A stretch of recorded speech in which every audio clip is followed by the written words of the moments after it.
um dia eu resolvi fazer. E eu fiz 60 pães de mel e eu e meu pai, a gente sentou no sofá e a gente comeu todos. E as pessoas foram gostando e foram pedindo, e aí o boca a boca foi se espalhando. Tem muitas pessoas de sucesso que já vieram aqui, começaram mesmo na parte de brigadeiros e pães de mel, e hoje já tem muita coisa. Faça parte você também desse mundo de oportunidades. Vem pra Nova Mix.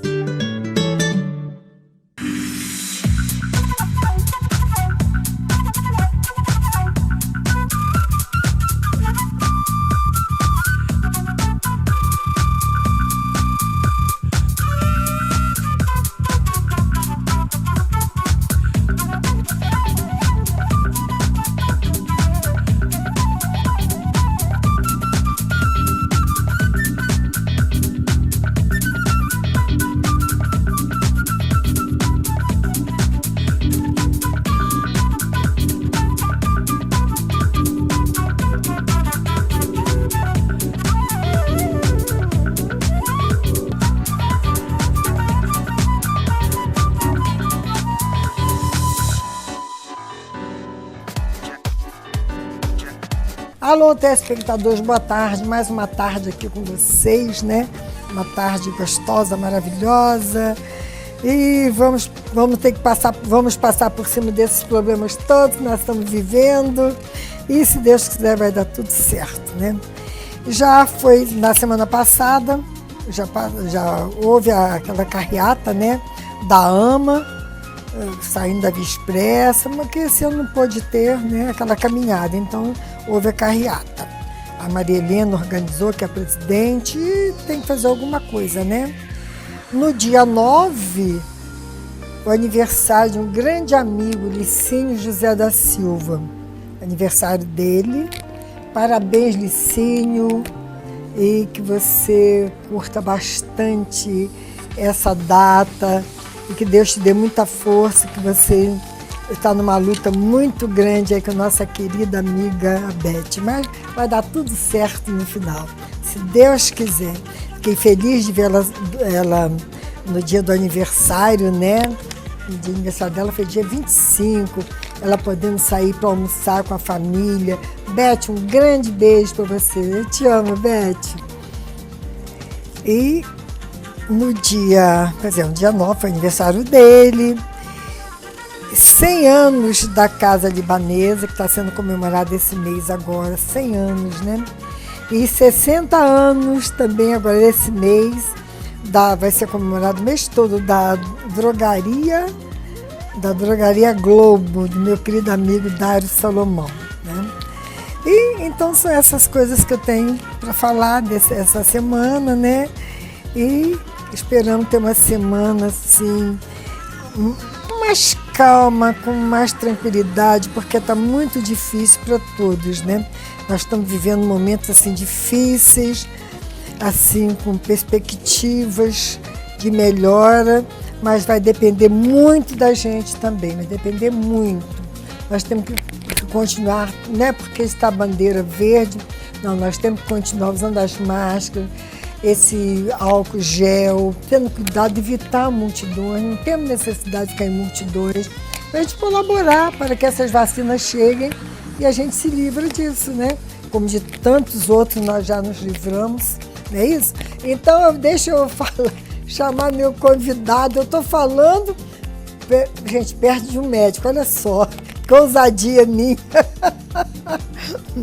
Olha, ele é um jovem muito simpático, não podia ser diferente, porque os pais dele são uma maravilha. Olha, gente, eu fiquei feliz quando eu soube que eu ia entrevistá-lo, né? É o Dr. Gustavo Borges Barbirato, filho do Dr. Edson Barbirato. Gustavo, boa tarde. Boa tarde, Maria. E aí, Gustavo, você pode cumprimentar nós telespectadores? Bom, boa tarde, queridos telespectadores. Uma honra estar aqui ao lado de Marli, uma pessoa de tanta importância aqui em Nova Friburgo, na história de Nova Friburgo. Estou honrado aqui o convite. Demorei a vir, mas obrigado. Eu prometi que eu vim e aqui estou. Né? Foi, várias vezes. Não poder deixar de estar aqui, né? Porque a gente sabe que a vida do médico não é assim uma vida comum, né? Quando você pensa que você está livre, aí acontece, né? Que você, um chamado, né? Os imprevistos, E né? não pode fugir a esses como compromissos, fugir. né? Com certeza. São compromissos muito sérios, né? Sim, Que sim. ninguém vai procurar um médico se estar bem, não é isso? Com certeza. Mas aí, Gustavo, você faz uma medicina diferente, né? Você é cardiologista, né? Eu sou cardiologista, minha formação foi cardiologia, eu realizei minha residência em cardiologia na Santa Casa da Misericórdia, que hoje infelizmente não está funcionando no Rio de Janeiro, né? Maior parte dela sim, tem alguns poucos setores funcionando, mas ela, no geral, as enfermarias e tudo foi desativado. Era uma referência, É né? uma grande referência. E depois eu fiz a residência em medicina nuclear, no Hospital Procardíaco, logo em seguida, que é na verdade a medicina nuclear é uma especialidade que já existe há bastante tempo, na qual nós utilizamos elementos radioativos ligados a moléculas ou não, tanto para o diagnóstico de doenças, né, através do estudo de órgãos e sistemas, bem como também para tratamento de algumas doenças específicas, como as doenças da tireoide, câncer de tireoide, alguns tipos de tumores, em doses um pouco maiores nós usamos para o tratamento também. Então a gente consegue estudar através da medicina nuclear praticamente o corpo inteiro, né? E é um exame funcional, um exame no qual nós avaliamos o funcionamento, né, dos sistemas dos órgãos, né? Então nós temos moléculas que marcam elementos para o coração, para o cérebro, rins, pulmão, né? E hoje em dia nós temos o PET scan, né, já há algum tempo, mas o PET scan, que é uma grande ferramenta para o estudo, principalmente na parte oncológica, né, na qual o paciente que tem algum tipo de câncer, e como existem marcadores que estudam o metabolismo das células cancerígenas, a gente consegue visualizar isso, né? E na maioria das vezes nós visualizamos com imagens que nós chamamos híbridas, né? O PET-CT, o PET scan acoplado a um tomógrafo, por exemplo, ou uma ressonância, a gente consegue ver a imagem sobreposta de uma captação, por exemplo, de uma célula cancerígena numa determinada região do corpo, e aí nós conseguimos dar um diagnóstico mais preciso e avaliar como está sendo, inclusive, o tratamento e o estadiamento desses pacientes, né? Então a modalidade da medicina realmente mais ligada à imagem, né? Eu, obviamente, como cardiologista, tenho uma experiência maior, inclusive com os exames cardiovasculares, né? Quer dizer, eu trabalhei muito tempo em hospitais que tinham como carro-chefe a cardiologia, e eu adquiri uma experiência grande com os exames cardiovasculares. Mas na minha formação em geral, eu faço exames de todos os tipos, né? Aqui na clínica Exame, aqui em Nova Friburgo, né? Na General Osório. E eu vim para Friburgo para isso, para trabalhar na minha área. Eu nunca trabalhei em Friburgo, né? Eu vim para cá em outubro do ano passado, comecei a vir. Já tem um ano que você está aqui? Um ano corrido, né? Porque com essa pandemia, com essa coisa toda, muitos períodos nós ficamos com menos, né? Precisamos parar de trabalhar, enfim. E ainda tinha um compromisso lá no Rio de Janeiro que eu, né, aos poucos fui deixando de lado para ficar só aqui em Friburgo. Então hoje eu estou atuando aqui na Clínica Examina, faço cardiologia no Hospital da Unimed também, né, e tem um consultório próprio também para poder atender os pacientes, né, que estão referendados, né, tudo. Mas é muito interessante esse tipo de cardiologia que você faz. Na verdade, hoje em dia, nós temos uma série de exames que são usados na cardiologia. A cardiologia foi talvez a especialidade que mais cresceu, né?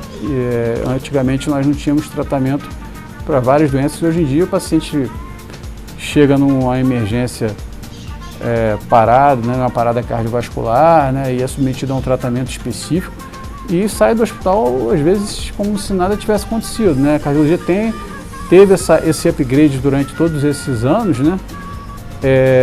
E hoje a tecnologia é fundamental, né, na cardiologia, os marca-passos, os desfibriladores, né? A angioplastia com utilização de existentes, as cirurgias hoje em dia são descomplicadas em relação ao que era anteriormente, que era cirurgia cardíaca, era uma coisa, né, de outro mundo. Hoje em dia já está muito mais, a tecnologia já está muito mais, trouxe mais praticidade, né, e menos risco para o paciente. Nós vivemos num mundo de exames complementares, né? E dentro da cardiologia nós temos que muitas vezes até saber exatamente qual o melhor exame para determinado paciente, para poder a gente usufruir dessa tecnologia toda. A medicina preventiva na cardiologia, em todas as áreas, ainda é a melhor medicina, né? Você não ter uma determinada doença é o melhor do que ter, né? A cardiologia, nós trabalhamos com a prevenção primária, que seria aquela da identificação dos fatores de risco, né, colocando o paciente com risco baixo de ter um evento cardiovascular e tratar desses fatores de risco. E a prevenção secundária, que seria aqueles pacientes que já têm a doença aterosclerótica definida, os pacientes com diabetes, os pacientes que têm um risco elevado de ter um evento cardíaco, que também nós temos que fazer a prevenção de novos eventos cardiovasculares, né? E através disso você consegue minimizar bastante o risco desses pacientes de evoluírem com um evento cardiovascular em 10 anos aproximadamente. Por entendeu? que a diabetes oferece tanto problema, hein? A diabetes é uma doença que ela atinge vários órgãos, o sistema cardiovascular não é diferente. A diabetes ela vai atuando na circulação, no próprio coração, e faz com que haja um desgaste, né, através do tempo. Mesmo com ela controlada, né, existe um risco, aproximadamente 30% de eventos cardiovasculares, mesmo com a diabetes, com o paciente controlando bem a glicemia. Justamente por essa progressão de uma doença aterosclerótica, o envelhecimento do sistema como um todo, né? E muitas vezes o que a gente observa é que essa prevenção ela demora a ocorrer, porque muitas vezes o paciente não tem nem diagnóstico ainda de diabetes, né, bem como também da hipertensão, né, e das dislipidemias, né. Então, isso aí, muitas vezes o paciente, quando vai descobrir que tem algum problema, ele já está até com um estágio mais avançado de comprometimento cardiovascular, circulatório, né, porque muitas dessas doenças passam algum período que não tem manifestação clínica, né. Então, essa é uma condição que deve ser vista desde cedo, né? Buscar aqueles pacientes que têm um fator de risco qualquer e já desde cedo controlar. Hoje em dia, com o estilo de vida que nós temos aqui, o crescimento da obesidade infantil, né? Os alimentos que nós temos hoje em dia, industrializados e tudo, né? Isso vem antecedendo esse tipo vem crescendo esses riscos, o risco para esses pacientes, e muitas vezes a doença aterosclerótica, ela vem, a aterosclerose, o envelhecimento das artérias começa muito mais cedo. Eu né? evito esses alimentos industrializados, evito o máximo. Os alimentos industrializados realmente têm uma quantidade de sódio, além de outros produtos, né, que favorecem aí o ganho de peso, desenvolvimento de hipertensão, desenvolvimento de diabetes, né, e isso faz com que o indivíduo acabe evoluindo com doenças cardíacas mais precocemente. Então, de certa forma, tentar levar uma vida mais saudável e tentar evitar, né, identificando esses fatores de risco mais precocemente, seria uma maneira que nós temos de prevenir as doenças cardiovasculares, entendeu? Agora, por exemplo, muita gente, as pessoas leigas, com certeza, que falam que a gente tem a diabetes porque come doce, é verdade? Olha, a pessoa tem alguns tipos de diabetes, né? Obviamente que a pessoa que tem uma dificuldade no metabolismo da glicose e come muito doce, ela vai estar com as taxas glicêmicas elevadas, né? Então não é recomendado para que a pessoa que tenha diabetes coma doce, pelo contrário. Ele já tem, né? Agora, se a pessoa também tem um ganho de peso muito grande, ela ganha uma resistência à insulina, uma resistência no metabolismo da glicose, ela pode desenvolver a diabetes. Então, assim, o estilo de vida desregrado do ponto de vista alimentar, bem como também o sedentarismo, né, faz com que a pessoa possa evoluir com a diabetes, porque existe um desgaste do sistema de liberação e produção hormonal do organismo em relação à insulina, e vai fazer com que haja um desarranjo desse metabolismo da glicose, fazendo com que você se torne diabético por conta disso. Então, por exemplo, a obesidade e a diabetes andam muito juntas, né?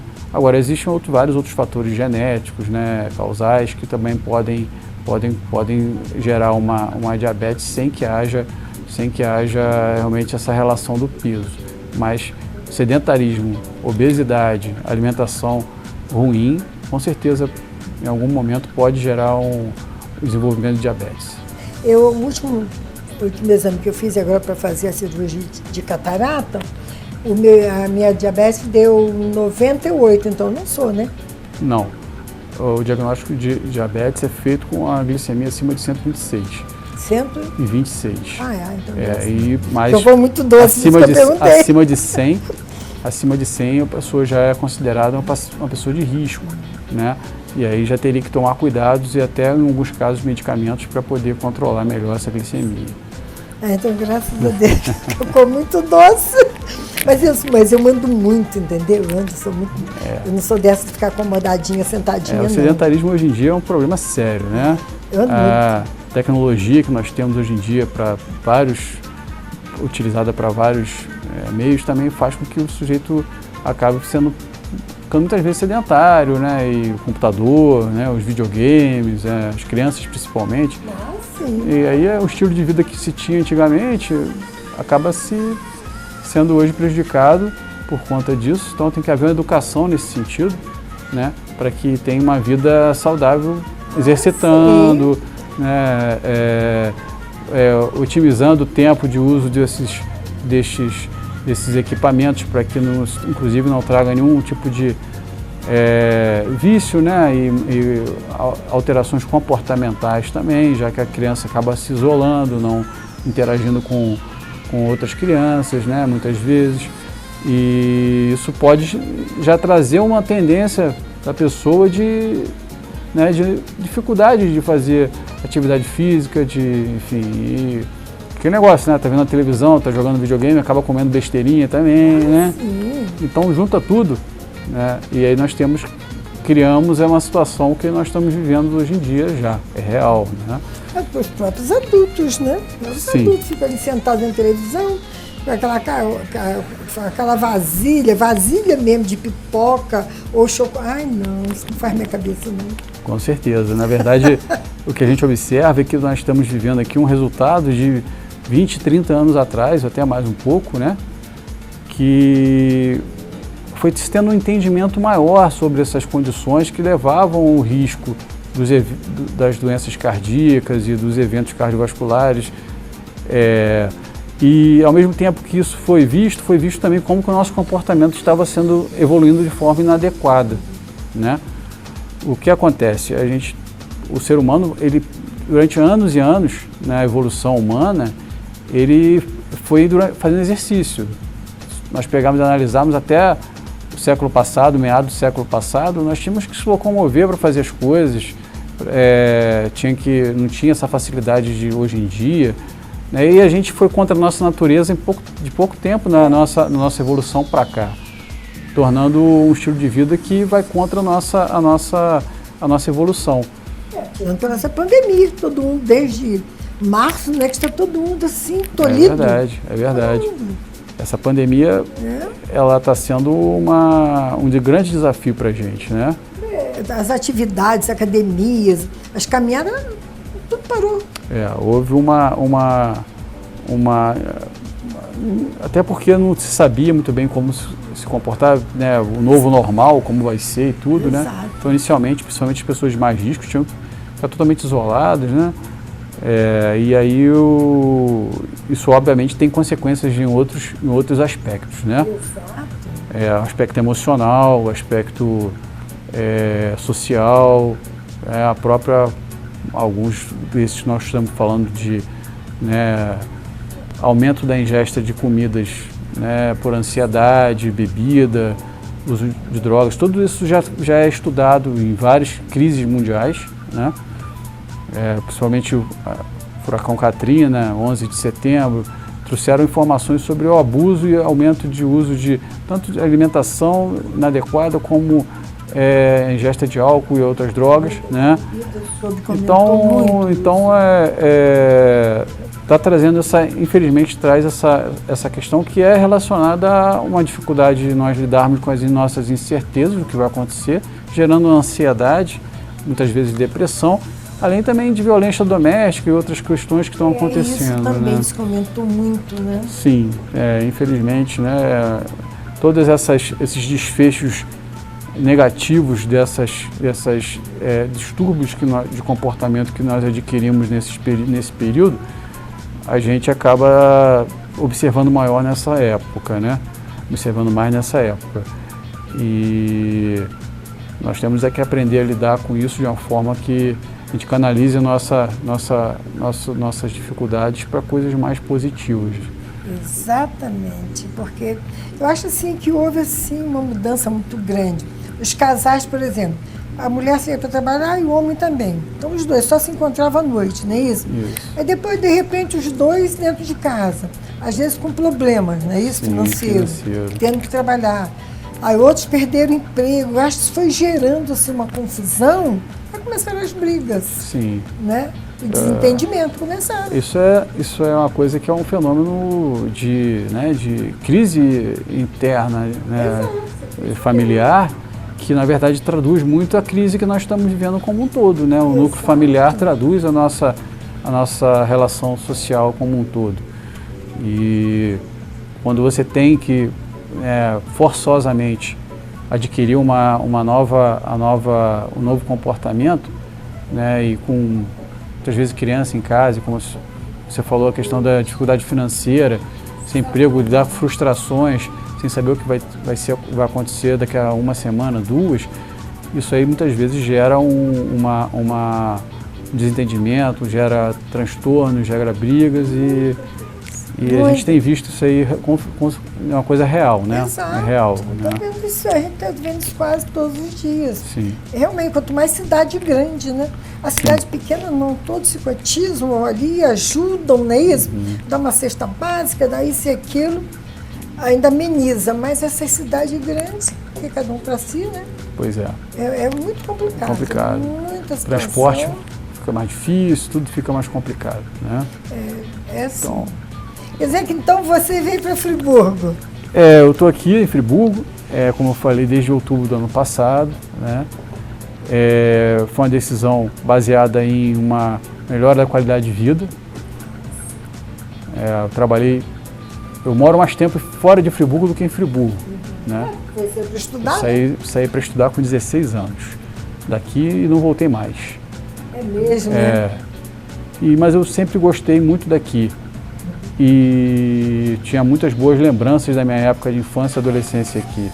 Você estudou aqui na Anchieta? Na Anchieta. Fez muitos amigos, né? Muitos amigos, até hoje. E por questão de mudança de qualidade de vida e a oportunidade que eu tive de trabalhar aqui, né, eu resolvi fazer essa migração, que está sendo muito feliz, está sendo muito boa, mesmo com toda essa dificuldade que nós estamos vivendo, está sendo muito bom. E você está no consultório do seu pai? Eu atendo no consultório do meu pai também. Da manhã? Ocasionalmente lá, alguns dias da semana eu atendo. Sim.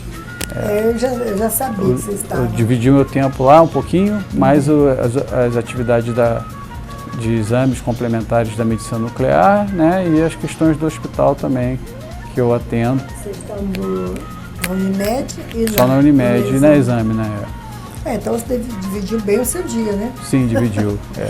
Aí como é que você já tem a referência? Mas o bom daqui é que consegue chegar nos lugares mais facilmente, né? Sim. Você tem a referência de seus pais, né? Seu pai tão bem conceituado na cidade, né? Graças a Deus, excelente, né? Médico, poxa. E também ficar ao lado dos pais também é bom. Sim. Né? Isso é muito bom. eu tenho um irmão, né? Mas na verdade ele é de outra área, né? Que área que é esse irmão? Meu irmão é dentista. Ah, é dentista? Só que ele já tem a vida dele, o negócio dele, a vida dele em outra cidade, né? Então, o filho que poderia ficar mais perto dos pais seria eu, né? Caso eu viesse trabalhar aqui. Né? Ele é onde que ele mora? Ele mora em Niterói. Ah, Niterói. Tudo perto, né? E ele trabalha e mora lá. Então, Sei. a vida dele está por lá. E eu Você migrou para Friburgo? liguei para Friburgo. Liguei para Friburgo. Não, Liguei isso é para cá muito e estou bom. gostando muito. Revendo muita gente, né? Que eu não via há muito tempo. Ah, sim. Né? Fazendo novas amizades também. Ah, com certeza. E tentando... Revendo, que é muito bom de rever os amigos, né? Como é gostoso. Se lembrar de uma época da vida que era muito... Friburgo ainda era menor do que é hoje, né? E a gente estava sempre junto, né? Então isso está sendo para mim está sendo muito bom. Eu estou tendo oportunidade aqui de trabalhar, né? E ao mesmo tempo ter essa Quantos anos você saiu daqui? Isso aqui com 16 anos. Nossa. 16 anos eu fui para os Estados Unidos fazer intercâmbio, depois eu voltei e aí eu fui fazer faculdade, né? E não voltei mais. Fiquei... Poxa, quantos anos está fora, hein? Que diferença que você deve ter achado da cidade, hein? A cidade não tá diferente da minha época. Ah, sim. Mas eu particularmente gosto mais do clima daqui, da dinâmica da cidade em relação ao grande centro. E ainda assim, apesar de não ser mais como era, ainda para mim é preferível do que a vida que eu levava num grande centro. Não tenha dúvida. E aqui a gente conhece todo mundo. Eu não trocaria Friburgo por cidade nenhuma, não. Não trocaria, não. É muito legal, muito bom. É um povo bom, E acho que a medicina gosta de aqui, amizade. acho que a medicina também aqui é uma medicina que tem tudo para crescer, né? Tem pessoas boas aqui. Tem sim, bons profissionais, temos bons hospitais. É assim, a gente não pode ficar falando, não. Eu acho que tem tudo para crescer cada vez mais, né? Então, Você vê gente chegando na porta daqueles hospitais no Rio, ninguém dá atenção, o cara morre ali, nem entrar ainda no hospital, morre na maca. Pelo menos aqui, nem que seja um remedinho, o cara vai tomar, não é? Nem que seja. Ele vai entrar no hospital do Raul Sertã e ele vai tomar um remedinho, entendeu? dito que aqui a gente vive numa área que é privilegiada por alguns aspectos, né? E acaba virando uma referência. Então tem tudo para poder a gente cada vez mais melhorar a saúde aqui no Nova Friburgo, né? O pessoal fala do Raul Sertã, mas a gente tem que entender que o Raul Sertã, ele atende essa região toda, esses municípios todos vêm para cá. Quer dizer, é só um prefeito custeando aquilo. Eu acho que também tinha que ter a participação dos outros que vêm para cá, não é isso? Quer dizer, aí fica difícil. Eu não tenho muito entendimento da dinâmica dessa questão política e financeira, né, em relação ao serviço público, mas a gente vive uma crise do serviço público que realmente sobrecarrega, né, o serviço público. Exato. E isso nós temos que, os gestores, chegar a uma definição de como seria o melhor caminho para a gente otimizar os custos, né, e tentar ajeitar a casa, né, ajeitar os hospitais para poder nós atendermos aí com mais cuidado, com mais assistência, melhor qualidade, né? A gente tem grandes hospitais, né? Lá o Unimed, né? O São Lucas, que é tradicional, mais antigo, né? Temos esse agora, o Serrano, a gente tem, sim. Diz que a UPA tem um bom atendimento. Sim. As pessoas que chegam lá. Não conheço, mas é uma referência, fala, né? Bem, é uma referência muito boa. Então, não podemos, reclamar muito não, sabe? Acho que a gente tem que batalhar para melhorar sempre, né? Exato, melhorar sempre é sempre o caminho. Melhorar Com sempre certeza. é sempre o caminho. Olha, o nosso horário já me falaram que esgotou. Você tem algum recado, alguma coisa para as pessoas aí, os clientes? Queria, na verdade, te agradecer pela oportunidade de estar aqui. Né? dizer para as pessoas que nós estamos passando por um momento realmente difícil, que é essa questão da pandemia, né? Mas lembrar que apesar da pandemia, né, e mesmo durante a pandemia, né, a gente não pode esquecer que existem as doenças que normalmente causam problema nas pessoas e as doenças cardiovasculares são as principais, né? Então, para quem tem fator de risco, para quem já trata de alguma doença, né, hipertensão ou diabetes, ou já teve algum evento cardíaco, já sofreu alguma intervenção, para que continuasse se cuidando, para que não fosse mais um momento de mais um sofrimento para todos nós aqui, né, ter um número maior ainda de doença cardíaca descompensada, de infarto, de morte súbita, né? As pessoas ficarem atentas aí às questões, né, e procurar seu médico dentro do possível, nem que seja pelo telefone, por algum contato, quando sentir alguma coisa, tiver algum sintoma, tirar dúvidas, ajustar medicamento, quer dizer, tudo isso dentro da nossa condição atual para poder evitar aí mais complicações aí do que nós já estamos vivendo no momento. E você, as pessoas que encontram você aonde, além da exame, né? Assim, para não consultas? Eu estou no Hospital Unimed, né? Ou no meu consultório, né? Que é ali no Edifício Comércio e Indústria, sala 706, né? Que é onde eu atendo junto com meu pai, né? Que ali já são praticamente 40 anos de cardiologia, né? Então, não pode simplesmente, né, acabar de uma hora para outra, tem que continuar, né? Mas você, qual horário seu, de manhã ou à tarde? Geralmente de manhã. De manhã, à tarde é ele? À tarde é ele. À tarde é ele. Geralmente de manhã. Então, se alguém quiser consultar você, a parte da tarde, ali no Edifício Comércio e Indústria, o edifício da Rádio Friburgo, fica mais fácil. Isso, sala 706. Então, telespectadores, até semana que vem, espero que vocês tenham gostado. Fez uma explanação muito boa. E todos nós sabemos que nós sentimos, na hora não vamos deixar para depois, não sentiu, corre logo, né? É tão bom a gente se prevenir, não é isso? Sim. Gustavo, olha, eu te agradeço por você ter vindo. Eu que agradeço mais uma vez. Sei que você uma honra estar aqui. Nessa correria, arrumando tudo Todos sua nós, vida, né? Todos nós. E quando você quiser, você me liga, Marli, olha, eu quero no seu programa, eu preciso ter uma novidade que eu preciso falar. Com certeza teremos novidades e a gente vai então tá. falando assim que tiver aí o momento correto. Antes de terminar o ano, você vem aqui ainda. Seria uma honra, mas um prazer novamente, tá? Então tá, obrigado. Telespectadores, até semana que vem, se Deus quiser. Um beijo muito grande para vocês. Tchau.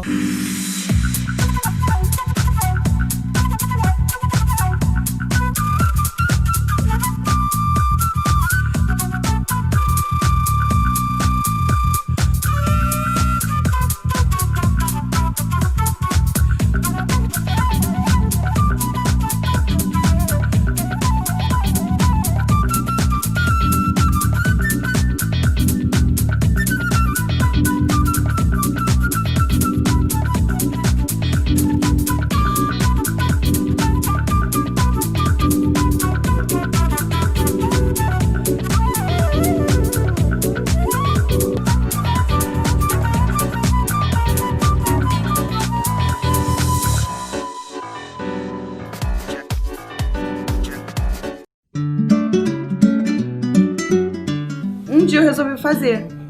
E eu fiz 60 pães de mel e eu e meu pai, a gente sentou no sofá e a gente comeu todos. E as pessoas foram gostando e foram pedindo, e aí o boca a boca foi se espalhando. Tem muitas pessoas de sucesso que já vieram aqui, começaram mesmo na parte de brigadeiros e pães de mel, e hoje já tem muita coisa. Faça parte você também desse mundo de oportunidades. Vem pra Nova Mix.